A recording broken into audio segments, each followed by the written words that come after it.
El listado maestro llegó con sellos y prisa, y yo vi los huecos antes de que nadie los nombrara. Mis superiores pedían depurar el índice. El sistema pedía rapidez, no exactitud. En mis manos, las tarjetas marcadas para retiro pesaban más que el papel que las negaba. Copié números en un cuaderno que no debía existir y guardé copias carbón en una carpeta sin voz. Si un nombre sale del registro, también sale del mundo y el archivo se queda en silencio. Marzo de 1945. Londres. Sede administrativa del Ministerio de Guerra británico, en un edificio que seguía funcionando con restricciones de luz y ventanas protegidas. La situación operativa en Europa Occidental era de avance sostenido hacia el Rin. Las unidades rotaban, los hospitales de campaña se desplazaban, y los partes de bajas se acumulaban más rápido que su verificación. En la retaguardia, la maquinaria documental intentaba convertir pérdidas humanas en registros coherentes. En una sección poco visible del sistema, el Archivo Militar Central mantenía índices de personas, tarjetas, libros de entrada, listados mecanografiados, copias carbón y notas manuscritas. El archivo no era una sala de guerra, era un lugar de clasificación, comparación y custodia de papeles que debían resistir el tiempo. Allí trabajaba una bibliotecaria civil adscrita al servicio de archivo. Su función no era decidir operaciones. Su función era mantener orden en un flujo de documentos que llegaba desde frentes, hospitales, prisiones y oficinas de notificación. Su jornada empezaba con registros de entrada, sobres con sellos de unidades, telegramas transcritos, listas parciales de desaparecidos, no localizados, probables prisioneros, heridos sin identificación definitiva. Cada categoría tenía consecuencias administrativas distintas. El sistema exigía rapidez, pero también exigía una apariencia de exactitud. Cuando el ritmo se imponía, la exactitud se convertía en una tarea a completar después. La bibliotecaria, formada en métodos de catalogación, entendía el valor de la consistencia. Un índice solo servía si permitía recuperar un nombre sin ambigüedad. Un listado solo servía si podía rastrearse hasta su origen. En el archivo, la información circulaba en varias capas. Primero llegaban los datos crudos, después se asentaban en un registro provisional. Finalmente, se consolidaban en una lista oficial, destinada a oficinas de notificación y a otros organismos.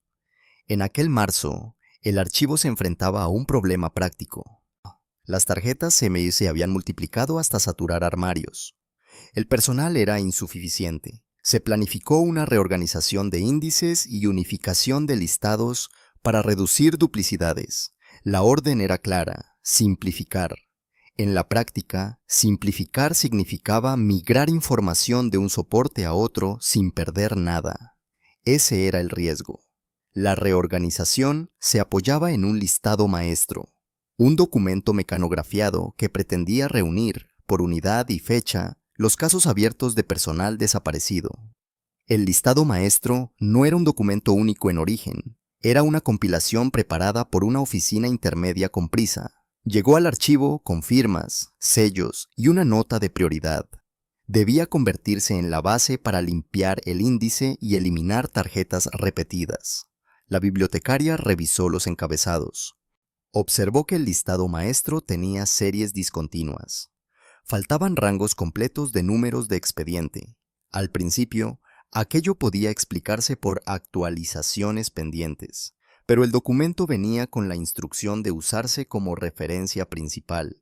Si se aceptaba sin comprobación, lo que no apareciera en la lista dejaría de existir en el papel consolidado. En un sistema burocrático, lo que no existe en el papel se vuelve difícil de defender. Durante varios días, el equipo trasladó datos, se tomaban targets, se cotejaban con la lista y se marcaban para conservación o retiro. Los retiros no significaban destruir información de inmediato. Significaban sacar tarjetas del circuito principal y enviarlas a un depósito secundario. Ese paso ya era suficiente para que un caso quedara fuera de la consulta rutinaria. Pero en términos prácticos, quedaba borrado para la mayoría de las oficinas que pedían información. La bibliotecaria empezó a notar una repetición inquietante. Llegaban notas de seguimiento de familias y de enlaces de unidades. Solicitudes sobre nombres que ella no encontraba en la lista maestra. En el índice de tarjetas aún existían, pero estaban marcadas para retiro. No eran casos aislados, eran series completas de hombres registrados como desaparecidos en un mismo periodo. Eran decenas. El patrón tenía coherencia geográfica. Muchos de esos casos procedían de un mismo tipo de partes redactados durante movimientos rápidos, con unidades temporales o ad hoc, transportes nocturnos, pequeños destacamentos que cambiaban de asignación. En esos escenarios, los nombres se anotaban a mano y se copiaban después. Cada copia era una oportunidad para el error. Cada transcripción podía perder una línea. La bibliotecaria pues no tenía autoridad para detener la reorganización. Su puesto no estaba diseñado para cuestionar un documento firmado, pero su trabajo consistía en detectar fallos de recuperación, y el fallo era evidente. Si el listado maestro era incompleto, la consolidación sería incompleta. Los casos borrados no desaparecerían del mundo, desaparecerían del circuito administrativo que alimentaba notificaciones, pensiones y búsquedas formales. La presión institucional era simple. Había retrasos y críticas. La oficina necesitaba mostrar que el índice estaba depurado. Además, se preparaba el periodo posterior a la guerra, en el que las consultas aumentarían. Se esperaba una avalancha de reclamaciones, solicitudes de confirmación y recursos. La solución aparente era ordenar lo existente. La trampa era ordenar con una base defectuosa. Para verificar, la bibliotecaria recurrió a un método discreto. En el archivo existían fuentes paralelas, registros de hospitales, listas de prisioneros elaboradas por servicios de enlace, informes de enterramientos y de registro de tumbas, cuando estaban disponibles. Partes de unidades, en los que se consignaban "no regresó" o "separado durante la acción". No siempre eran fiables, pero permitían comparar. Si un nombre aparecía repetido en dos fuentes independientes, su ausencia en la lista maestra era significativa. El problema era el tiempo. Los procedimientos exigían que toda corrección pasara por una cadena de firmas. Esa cadena estaba saturada. Si ella esperaba, las tarjetas se retirarían. Luego costaría semanas o meses recuperarlas. Si alguien siquiera sabía dónde estaban. En ese punto, la pérdida sería administrativa, no material. La información seguiría en un depósito, pero fuera de la vista. La bibliotecaria tomó una decisión que no estaba en el manual. Creó un cuaderno de control interno. No era un documento oficial de salida. Era una herramienta de trabajo, como las bibliotecas usan listas de erratas o índices auxiliares. Anotó los expedientes que estaban a punto de retirarse y que no aparecían en el listado maestro. Anotó unidad de origen, fecha aproximada del parte y cualquier variación ortográfica del apellido. Muchos nombres estaban escritos de dos formas. Un error de letra bastaba para que un nombre se perdiera en una mecanografía apurada. En paralelo, conservó copias carbón de ciertos partes, no los sustrajo. Los mantuvo en una carpeta de incidencias con una nota de revisión pendiente. Ese gesto era mínimo, pero en un entorno rígido era una forma de resistencia técnica. No se trataba de desobedecer, se trataba de asegurar trazabilidad. Cuando la reorganización avanzó, los jefes empezaron a pedir cifras. ¿Cuántas tarjetas se habían retirado? ¿Cuántos duplicados se habían eliminado? ¿Cuántos casos quedaban limpios para consulta? La bibliotecaria sabía que un indicador favorable podía ocultar una pérdida grave. Ella también sabía que acusar de error a la lista maestra podía interpretarse como un obstáculo. En un sistema jerárquico, los obstáculos se apartan. Buscó un punto de entrada aceptable. No habló de borrado ni de falla sistémica. Habló de inconsistencias de catálogo. Propuso una prueba limitada. Un muestreo por un periodo concreto, con cotejo contra fuentes hospitalarias. Ese lenguaje era técnico y menos amenazante. Presentó el muestreo como un modo de mejorar la depuración, no de frenarla. El responsable inmediato aceptó una revisión breve, no por convicción moral, sino por prevención. Si en el futuro aparecía una reclamación pública, el archivo debía demostrar diligencia. La revisión se programó como un trabajo paralelo. No se detuvo el proceso principal. Eso significaba que la bibliotecaria y un asistente trabajaron después del horario regular. En un edificio con frío y con iluminación limitada, revisaron una franja de expedientes. El resultado fue claro. Los nombres ausentes en la lista maestra no eran duplicados, eran casos reales, registrados en otras fuentes. Aparecían en listas de evacuación médica. Aparecían en partes de unidades con fecha y lugar. Aparecían, en algunos casos, en comunicaciones de la Cruz Roja o de canales de información sobre prisioneros, aunque sin confirmación final. La lista maestra había omitido series completas, probablemente por una combinación de errores de transcripción y recortes de última hora. No se podía afirmar intención. Lo que sí se podía afirmar era el efecto. Decenas de desaparecidos estaban a punto de quedar fuera del registro operativo. La biblioteca del archivo no era un tribunal, pero los hechos obligaban a actuar.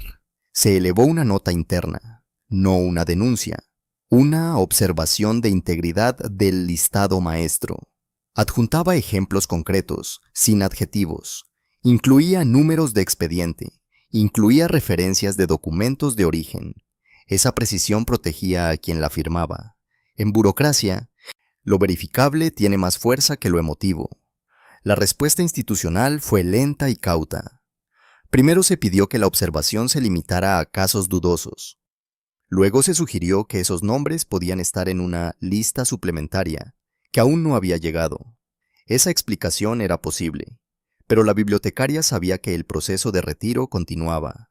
Si se esperaba una lista suplementaria que no existía, el daño sería irreversible en términos de consulta. Se adoptó una solución intermedia: crear una carpeta de pendientes por reconciliar. Esas tarjetas no se retirarían hasta nueva orden. No se restauraron de inmediato al circuito principal, pero al menos se detuvo su expulsión. Para el archivo, eso era un compromiso. Para las familias, era la diferencia entre tener un expediente vivo o un expediente enterrado en un depósito. La bibliotecaria no se conformó con ese mínimo. Amplió la reconciliación a otros periodos, no por iniciativa oficial, sino porque su cuaderno de control ya contenía más casos. Cada noche, revisaba una parte del listado y buscaba correspondencias. Su método era imperfecto, pero constante. Buscaba coincidencias de unidad y fecha. Buscaba apellidos repetidos en hospitalizaciones. Buscaba variaciones de ortografía. En tiempos de guerra, muchos nombres se escribían a oído. A mediados de abril de 1945, el contexto operativo cambió. Las fuerzas aliadas entraban en Alemania. Los prisioneros aparecían en oleadas. Las rutas de repatriación generaban nuevas listas. En ese movimiento, algunos desaparecidos reaparecían. Otros quedaban confirmados como muertos. El archivo debía actualizar categorías. Esa actualización dependía de que los casos existieran en el índice. La carpeta de pendientes empezó a crecer. Era un indicio de que el problema no era anecdótico. La oficina superior pidió un informe consolidado. Se quería saber cuántos casos podían haber sido omitidos por el listado maestro. La bibliotecaria evitó estimaciones grandilocuentes. Presentó números basados en expedientes verificados, decenas en un solo tramo, más en otros tramos si se extendía el muestreo. Los números no gritaban, pero pesaban. El archivo, presionado por el riesgo reputacional, tomó una decisión. Se ordenó reconstruir el listado maestro con doble fuente. Ya no bastaba con la compilación inicial. Se debía cotejar con al menos un registro paralelo en periodos de alta movilidad. La orden llegaba tarde para algunos trámites, pero evitaba una pérdida mayor. La reorganización se ralentizó, No se anunció como rectificación. Se anunció como mejora de procedimiento. En el terreno humano, las consecuencias ya se habían manifestado. Cuando un nombre quedaba fuera del registro operativo, las respuestas a las familias se volvían evasivas, sin novedades, en verificación, pendiente de confirmación. Esas fórmulas podían durar años. Además, los mecanismos de pensión y apoyo dependían de categorías administrativas. Si un caso no estaba activo, el acceso a ciertos recursos se demoraba. La bibliotecaria no veía a las familias, veía sus cartas, papel fino, tinta irregular, a veces una fotografía, y veía la forma en que una respuesta estándar podía convertirse en una segunda ausencia. Cuando la guerra en Europa terminó en mayo de 1945, el archivo no se vació, se llenó más. La paz no reduce el trabajo documental, lo transforma. Empiezan los procesos de confirmación, repatriación, identificación y memoria oficial. Los desaparecidos se convierten en la cuestión más dolorosa de cerrar. Cerrar no significa olvidar, significa establecer un hecho en el papel. El papel, en esas circunstancias, determina qué se reconoce. Durante 1945 y 1946 se multiplicaron las comisiones de registro y los enlaces con organismos de búsqueda. Se cruzaron listas de prisioneros liberados. Se revisaron registros de campos y hospitales. Se consultaron informes de enterramientos provisionales. En ese entramado, la carpeta de pendientes permitió que muchos nombres siguieran circulando por los canales correctos. No garantizó resultados, pero garantizó existencia documental. En el verano de 1946, una auditoría interna revisó parte de la reorganización. No fue una auditoría pública, fue un examen administrativo sobre pérdidas de control y duplicidades.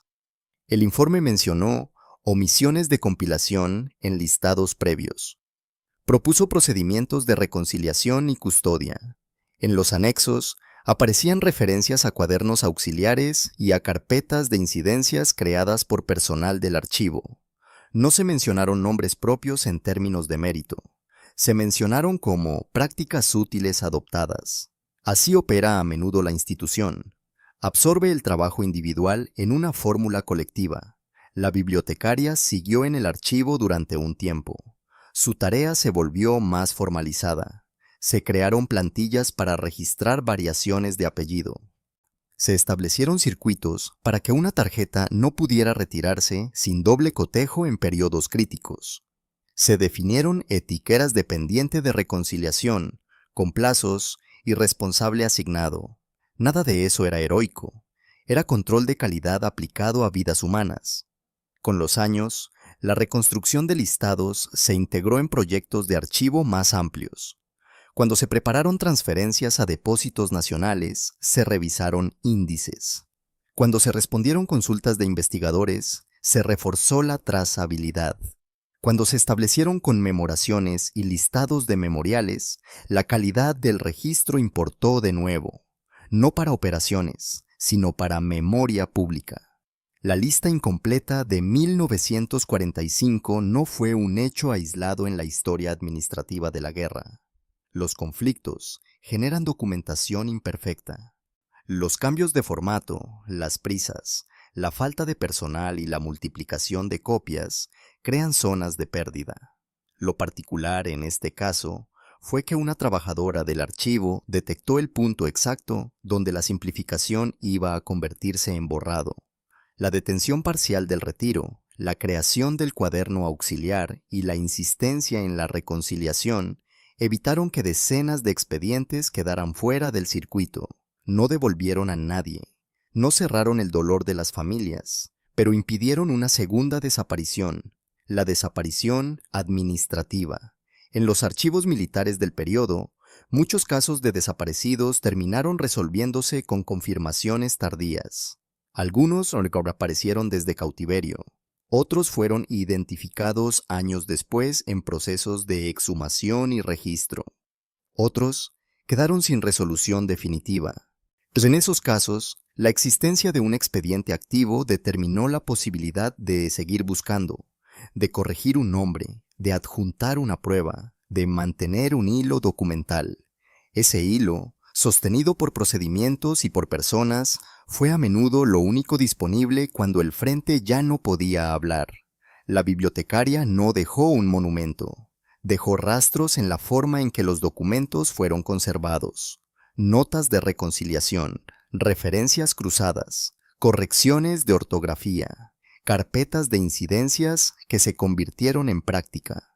Para el sistema, fue un ajuste técnico. Para la historia de los desaparecidos, fue una diferencia concreta. Permanecer en la lista, permanecer en el papel, permanecer en la posibilidad de ser encontrado.